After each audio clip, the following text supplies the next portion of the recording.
1월 22일 살아계신 하나님 말씀 신명기 11장 26절부터 28절 말씀으로 복과 저주의 선택이라는 제 말씀드립니다.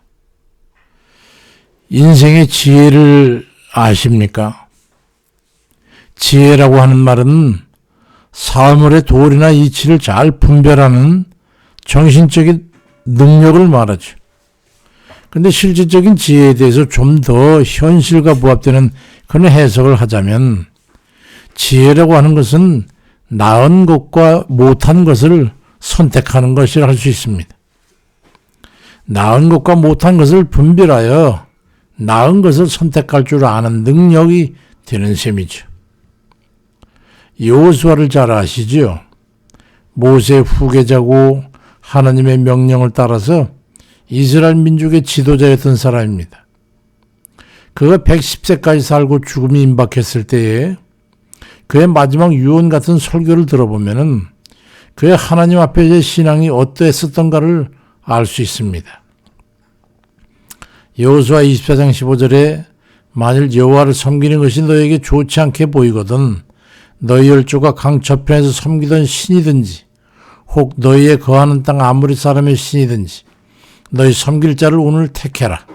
오직 나와 내 집은 여호와를 섬기겠노라고 일도 양단의 선택을 요구하는 말을 합니다. 하나님이냐 이방신이냐, 이방신 중에서도 이것저것 아무거나 다를 게 없으니까 마음에 원하는 대로 택하라. 대신 나와 내 자신 내 가족은 오직 여호와 하나님만을 택하여 섬기겠다고 하는 그런 섬김의 자기의 주장을 단언하고 있습니다. 근데 지혜 있는 자는 자기 자신의 지혜를 드러내지 않고 미련한 자는 자기 자신의 미련을 지혜로 알고 드러내는 게 문제입니다. 이 세상에 살고 있는 사람들을 보면 어떤 이는 영적 세계에 대한 이상을 체험하고 그의 성취를 위해서 평생을 믿음으로 살아가는 이가 있는가 하면 어떤 이는 육신의 삶이 전부인 줄 알고 죽기 살기로 그에 집착하다가 살다가 그만 절망 중에 망하는 사람이 있습니다. 영원한 세계를 맛보고 그 세계의 도래를 기다리면서 이상 중에 살아가는 그런 사람과 좁은 동굴 속에 갇힌 것처럼 그 작은 세계가 자기 삶의 전부인 줄 알고 제자리 걸음하다가 불꽃이 사그라들듯이 소멸해가는 것과 같은 그런 경우에 해당되는 얘기죠.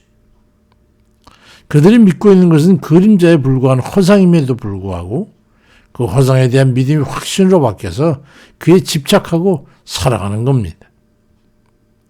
실제는 집착하고 살고 있는 이 세상은 그림자에 불과하고 실체는 자기 자신의 관념과 이상의 확신 그 너머에 있다고 하는 것을 깨닫고 영원한 생명과 가치를 추구하며 살아야 그게 정상인데 허상에 대한 집착이 확신으로 자리 잡고 있기 때문에 현실에 속하여서 그 허우적거리다가 인생이 그만 멈추는 것과 같은 겁니다. 잠언 4장 6절 8절에도 지혜를 버리지 말라. 지혜가 너를 보호할 것이다. 지혜를 사랑하라. 지혜가 너를 지킬 것이다. 지혜는 가장 소중한 것이다. 그러니 지혜를 얻어라. 그 어떤 것을 희생하고서라도 깨달음을 얻어라. 지혜를 찬양하라. 지혜가 너를 높일 것이다. 지혜를 고이 간직해라. 지혜가 너를 영화롭게 할 것이라고 말씀합니다. 그럼 참다운 지혜는 그럼 하나님께 있고 세상에 있지 않다고 하는 것을 깨달아야 합니다. 성경은 하나님과 이 세상의 가치 기준을 한마디로 규정합니다. 영원한 복락의 근원과 그에 상반되는 저주의 근원으로 구분하는 것이죠. 신명기 11장 26절 이하에 내가 오늘 복과 저주를 너희 앞에 두나니 너희가 만일 너희 하나님 여호와의 명령을 들으면 복이 될 것이고 너희가 만일 돌이켜 떠나 다른 신을 섬기면 저주를 받으리라고 말씀합니다. 중간은 없어요. 한창 떠벌리기를 좋아하던 대머리처럼 깎아버린 돌인가 뭔가 하는 그런 중간적인 적당주의자 일명 자기는 철학자로 하지만 그 사람의 말을 들어보면은 천국과 지옥 이 논리에 중간이 없는 극단적인 선택을 기독교가 강요하고 있다고 하는 그런 비판을 하는 걸 보았습니다. 껍데기만 수박 겉핥기식의 지식을 가지고 말이지. 좌우나 뒤나 위를 바라볼 수 있는 그런 갇힌 동굴에 고정되어 있는 앞만 보고 있는 어리석은 우매의 논리와 합리에 의한 결론을 스스로가 과신하고 남들에게까지 악한 영향을 끼치고 있는 겁니다. 어느 측면의 시각을 가지고 판단해야 하는가, 그거에 있어 잘못된 첫 번 단추를 끼고 있는 셈이죠. 처무에서 유로 시작하신 창조주이신 하나님으로부터 시작점을 잡아야 하는데, 적당주의자들은 마음대로 그야말로 적당히 아무 데서나 편리한 대로 끼어들어가지고 그 시작점으로부터 논리를 펴기 때문에 허공에 매달린 논리를 펴게 되는 겁니다. 분명한 것은 이사야 48장 12절에도 야곱아 내가 부른 이스라엘아 내게 들으라. 나는 그니 나는 처음이요 또 나는 마지막이라고 말씀하시는 그 하나님이 정하신 범죄에서 복과 저주의 구분은 하나님 명령과 규례라고 하는 것을 분명히 하고 있는 겁니다. 하나님의 명령과 규례가 복과 저주의 기준인 이유가 있는 거예요. 하나님의 명령과 규례가 바로 절대선이기 때문이죠. 위도가 3도만 변경돼도 변하는 세속적 진리, 그건 진리가 아니라고 하는 이 파슬칼의 말과 같이 어떤 경우에도 변함없이 선한 것, 그 절대선은 시작과 마지막이요 알파 오메가이신 하나님밖에 없다고 하는 겁니다. 그래서 절대선인 하나님의 명령이 인생의 궁극적 목표인 복과 저주의 기준이 되는 겁니다. 하나님의 명령과 규례를 지켜 행하면 복을 받을 것이고 따르지 않고 여타 다른 동의하지 않는 이질적인 것을 따라 지켜 행하면 그건 저주를 받게 되는 겁니다. 하나님의 절대선을 따르지 않기 때문이죠. 그건 바로 절대 악이 되기 때문입니다.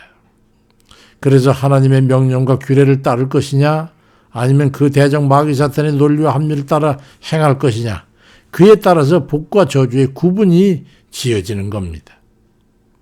신명기 28장 58절 이하에 네가 만일 이 책에 기록한 이 율법의 모든 말씀을 지켜 행하지 아니하고 네 하나님이 여호와라 하는 영화롭고 두려운 이름을 경외하지 아니하면 여호와께서 네 재앙과 네 자손의 재앙을 극렬하게 하시라니 그 재앙이 크고 오래고 그 질병이 중하고 오래일 것이라고 말씀합니다. 다른 길이 없다는 거예요. 우리가 하나님의 명령을 선택해서 지켜 행하고자 하는 것은 억지로 강요에 의한 게 아닙니다. 하나님의 명령이 절대 선이기 때문에 우리가 따르는 것이지 논리나 합리에 의해 따르는 게 아니라는 거예요. 강요한 것도 아니라는 거예요. 그 길밖에는 영원한 멸망에서 벗어나 구원을 받을 길이 없는 유일무이한 길이기 때문에 우리 스스로가 선택하는 거죠. 하나님도 그래서 선택하라는 거예요. 레위기 25장 18절 이하에 너희는 내 규례를 행하며 내 법도를 지켜 행하라. 그러면 너희가 그 땅에 안전하게 거주할 것이고 땅은 그것의 열매를 내리니 너희가 패불을 먹고 거기 안전하게 거주하게 될 거라고 말씀합니다. 그것 때문에 절대선을 따르라는 거예요. 우리를 위해서 주의 말씀을 따라 지켜 행함으로 해가지고 영육의 풍성한 은혜 안에 살아가는 그런 복된 이들 다 되시기를 주의 이름으로 축원드립니다.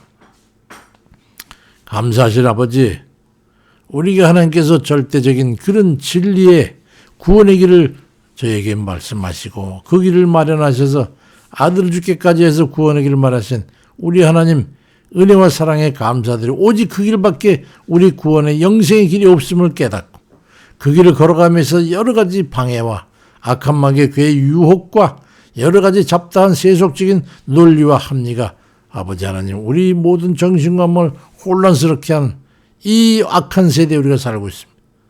우리의 마음과 정신과 뜻을 주장해 주셨어. 우리가 그런 것에 휩쓸리지 아니하고 흔들리지 아니하고 오직 선하신 시작과 마지막을 주장하시는 모든 것에 진리가 되시는 절대선인 우리 하나님 말씀에 따라서 그 뜻에 따라서 살아가는 그런 저희가 되게 하셔서 그로 인해서 할아버지 기뻐하셔서 만족하심을 해가지고 마땅히 그런 자격과 자질이 있음을 해야죠. 그에게 주시는 하나님의 은혜를 더해 주셔서 우리 영적으로나 육적으로나 부족함이 없는 하나님의 풍성한 은혜 가운데 살 수 있도록 우리 인도해 주옵소서. 병든 자들과 연약한 육신 아버지 원치 않는 것이니 다 아버지 치워주시고 치료 우리 하나님께서 능력의 손으로 만지시고 기름부터 부어주심으로 해가지고 성령의 권으로 고침받고 더럽고 깎은 원수막인 불에 탔다 없어지고 소멸되고 아버지 하나님 그들은 멸망의 마땅히 불못에 떨 자는 더럽고 깎은 원수막인 떠나가고 예수의 이름으로 명하노니 다 물러가고 강건할지어다 깨끗할지어다. 아버지 하나님 능력으로 함께해 주옵소서. 아버지 낙심 가운데 원치 않는 그런 실패 가운데 좌절하 있는 자들도 아버지 붙잡아 주셨어. 저도 주에 바라보고 있는 그 눈에 하나님 자비와 긍휼을 베푸시고 구원해 주시고 건져 일으켜 세워서 갈 수 있도록 아버지 힘을 주옵소서. 모든 이들 계획 가운데 천천히 이제 지나가는 그들의 손길이 아버지 약속의 말씀대로 다른 일은 갑절을 거둘지라도 그럼 100배의 결심에는 기회의 마침내 우리 하나님이 말하신 그 풍성의 아버지 꼴을 거둘 수 있도록 은총을 베풀어 주옵소서. 아버지 이번 주도 주여 함께 하시면서 우리 모든 발걸음을 주장하시고 범사에 복을 주시며 주의 아름다운 선하신 그 은혜에 따라서 살 수 있도록 우리를 지켜주시고 인도해 주옵소서. 예수 그리스도의 이름으로 기도드립니다. 아멘입니다.